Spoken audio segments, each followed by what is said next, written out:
আমাদের পৃথিবীর চাইতে অনেক বড় গ্রহ আছে, যেমন সূর্য পৃথিবীর চেয়ে 13 লক্ষ গুণ বড়। কয় গুণ? 13 গুণ, 1300 গুণ, 13,000 গুণ। কত গুণ? আরো জোরে কত গুণ? চিন্তা করছেন পৃথিবীটা কত বড়, আর সূর্য নাকি পৃথিবীর চেয়ে? তার মানে সূর্যই কি সবচেয়ে বড়? না, সূর্যের চেয়ে কোটি কোটি গুণ বড় তারা আছে।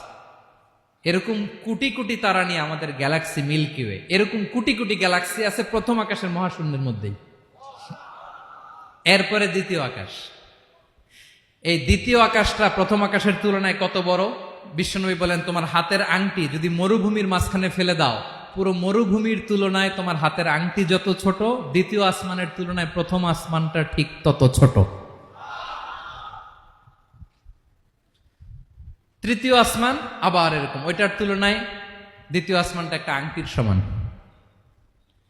চতুর্থ আসমানের তুলনায় মরুভূমির মাঝখানে তৃতীয় আসমানটা আংটির সমান। একটার চেয়ে আরেকটা বড়। কত বড় আমি বলতে পারবো, আপনারা শুনতে পারবেন, কিন্তু আমরা কল্পনা এটা ধারণ করতে পারবো? পঞ্চম, ষষ্ঠ, সপ্তম, 7 আকাশ শেষ। কি শেষ? এর উপরে আছে বাইতুল মামুর। কি নাম? এটা ফেরেশতাদের মসজিদ, ফেরেশতাদের কেবলা, ফেরেশতাদের কাবা। আমরা যেমন মক্কায় কাবা, ফেরেশতাদের কাবা কেবলার নাম হচ্ছে আল বাইতুল মামুর। 7 আসমানের উপরে। এটা কত বড় শোনেন। প্রতিদিন বিশ্বনবী বলেন, প্রতিদিন এই আল বাইতুল মামুর ফেরেশতাদের মসজিদে 70,000 ফেরেশতা ইবাদতের জন্য চান্স পায়। প্রতিদিন কয় হাজার? একবার ঢুকে যে বের হয়ে যায় কিয়ামতের আগে, দ্বিতীয়বার আর তারা চান্স পাবে না। আল বাইতুল মামুর ওইটা শেষ। এরপরে সিদরাতুল মুনতাহা। কি নাম? সীমান্ত বৃক্ষ। এটা আরো বড়, একটা বিশাল বড় বড়ই গাছ আল্লাহ বানাইছে।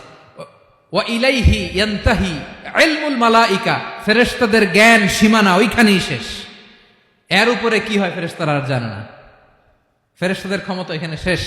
সিদরাতুল মুনতাহা, সিদরাতুল মুনতাহার এরিয়া শেষ। এরপরে শুরু হয় আল্লাহুল মাহফুজ, কোরআনের বাড়ি। কোরআনের বাড়ি কই? বাল হুয়া কুরআনুম মাজিদ ফি, এটা মিন দুররাতিন বাইদা, সাদা ঝকঝকে ডায়মন্ড দিয়ে আল্লাহ বানাইছে। আমাদের সবার তাকদীর, ভাগ্যলিপি ওইখানে লেখা, কি হবে না হবে। কোরআনের বাড়ি ওইটা। ওইটা শেষ। এরপরে শুরু হয় লা জামান লা মাকান এরিয়া। ওইখানে কোনো জামান নাই, মাকান নাই, no time no space area শুরু। ওইখানে কুরসি, যেখানে আল্লাহ পা রাখেন বা কুদরতি পা রাখেন, আল্লাহর কুরসি। বড় রাজা বাদশারা সিংহাসনে বসে, পা রাখে একটা টেবিলের উপর, শাহী টেবিল, ওইটার নাম কুরসি। আল্লাহ বলে ওয়াসিআ কুরসিয়ুহুস সামাওয়াতি ওয়াল আরদ। আল্লাহর এই কুরসিটা এতক্ষণ যা বললাম এই সবগুলার চাইতেও বড়। কুরসির উপরে আছে আল্লাহর আরশ। আর রহমানু আলাল আরশি ইস্তাওয়া।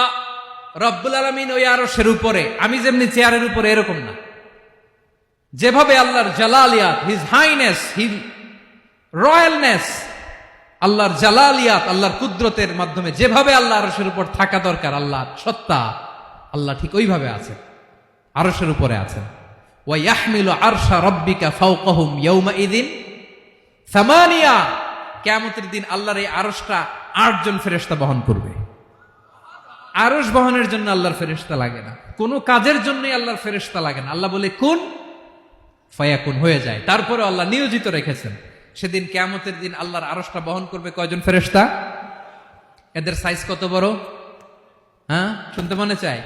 বিশ্বনবী বলেন, ইন্না মা বাইনা শাহমাতি উযুনিহি ইলা আতিকিহি মাসিরাতু 700 সানা।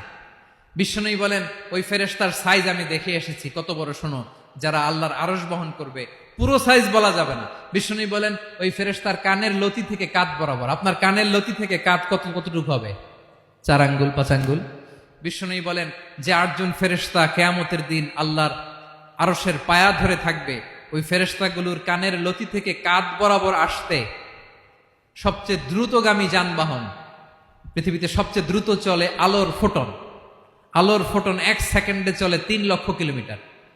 কয় লক্ষ কিলোমিটার? 1 ঘন্টায়? 1 মিনিটে? কয় সেকেন্ডে? 1 সেকেন্ড কইতে তো 2 সেকেন্ড লাগে। এক সেকেন্ডে আলোর ফোটন, আলোর কণা ছুটে 3 লক্ষ কিলোমিটার বেগে। বিষ্ণুই বলেন এরকম যানবাহন দিয়ে যেটা সেকেন্ডে 3 লক্ষ কিলোমিটার বেগে ছুটে, এরকম দ্রুত যদি কেউ ছুটে তাহলে ওই ফেরেশতার কানের লতি থেকে কাঁধ বরাবর আসতে 700 বছর সময় লাগবে।